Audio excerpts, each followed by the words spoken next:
Okay, you don't think the United States is going to win. First of all, I tell everybody, I grew up in the Pacific Northwest, so soccer was a bigger deal. I grew up with the Seattle Sounders as a kid, Tony Chersky in goal, and then I went to Portland. The University of Portland was vying for national titles, and my mom's from England, so I grew up and got a soccer set when I was a kid.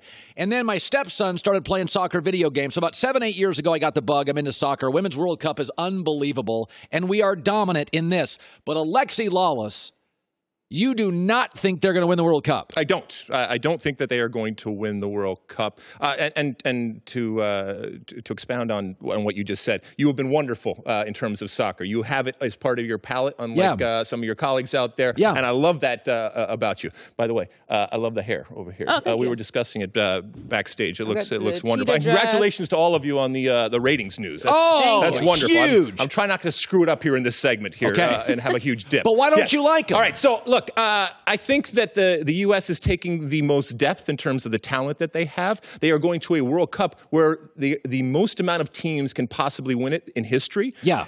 Yet, I think that the way it is set up, if the U.S. wins their group and France wins their group, they are set up for a collision course in the quarterfinals in France. And I worry, in Paris, which is in France. I worry about that matchup, and I think ultimately that is going to be where the U.S. derail and go out in the quarterfinals. By the way, it's interesting. France is a younger team.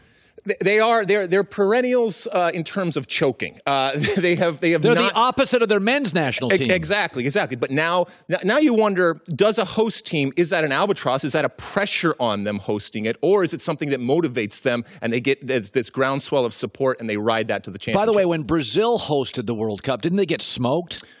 They didn't get smoked, but it didn't ultimately... They lost to Germany, didn't they? Yeah, yes. In the game they got smoked, yes. Absolutely. But it's always this question as to whether hosting a World Cup is a positive or a negative. I think in this instance it's going to be a positive for a team that, despite the fact that they have choked in the past, incredibly talented. And not just France. You have England, you have Australia, you have Germany, which is always going to be there. There are more teams now that don't fear the U.S. than in the past. And I think that's a problem for the U.S. because they used to be able to rely on the fact that even when they were playing teams that maybe could have beat them, that fear factor set in. Okay, so the bottom line is soccer is a lot like the NBA. It is star-driven, and you can talk about analytics, but sometimes you just need, with 9 minutes left, a goal scorer.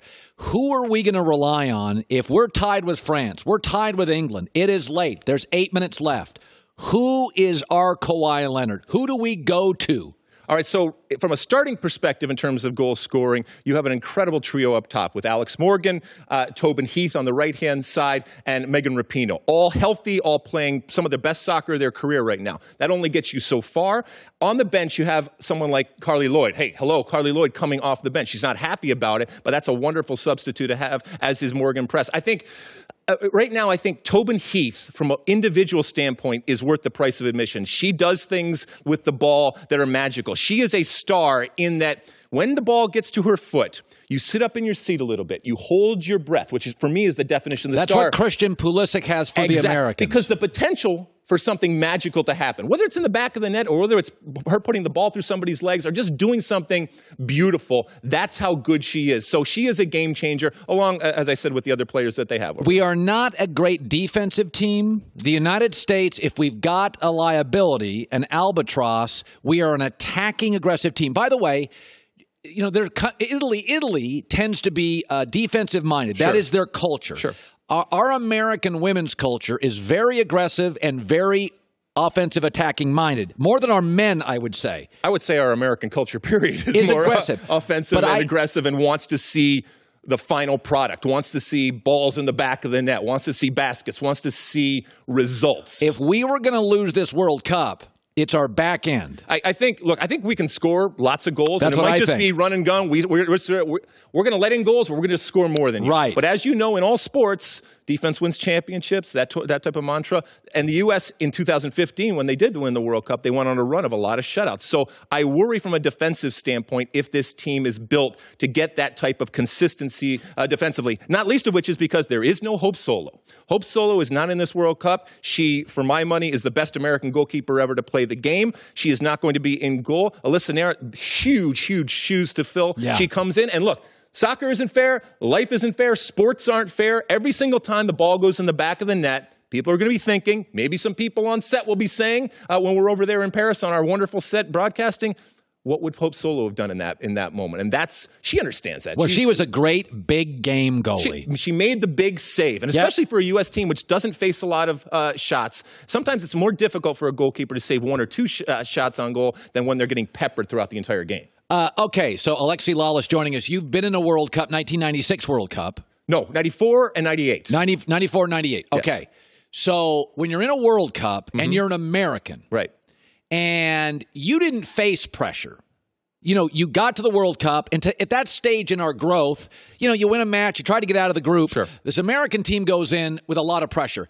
Give me the sense, compare it to another sport if you could, or the World Cup, despite what many of my audience will believe, is the world's biggest sports championship. It'll be the most watched tournament by far. I mean, the Super Bowl has 100 million people watch. You could be 300 million globally, 500 million, a billion could watch this. What's it like to be in a cup?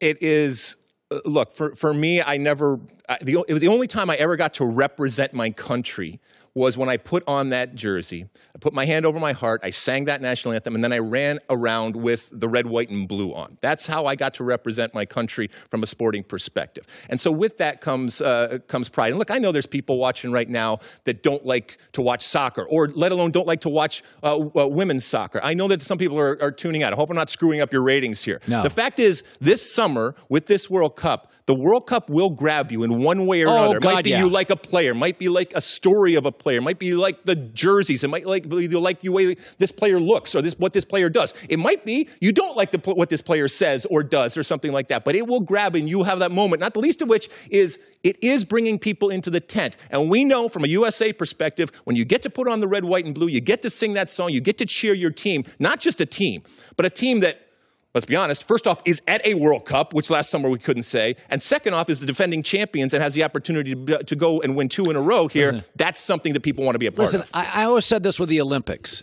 I would watch luge. Yep. I've never luged. Soccer is our new Olympics with a ball. A lot of Winter Olympics and a lot of Summer Olympics are sports we never play. Almost everybody's kicked around a soccer ball. The fact that we're favorites, it's in France. They're the co-favorites. Great stuff. Alexi Lalas. Hi, everybody. Thanks for watching. Subscribe here to get the latest from the show. Also, be sure to check out more of the best clips from The Herd or go watch a few segments from other shows on FS1.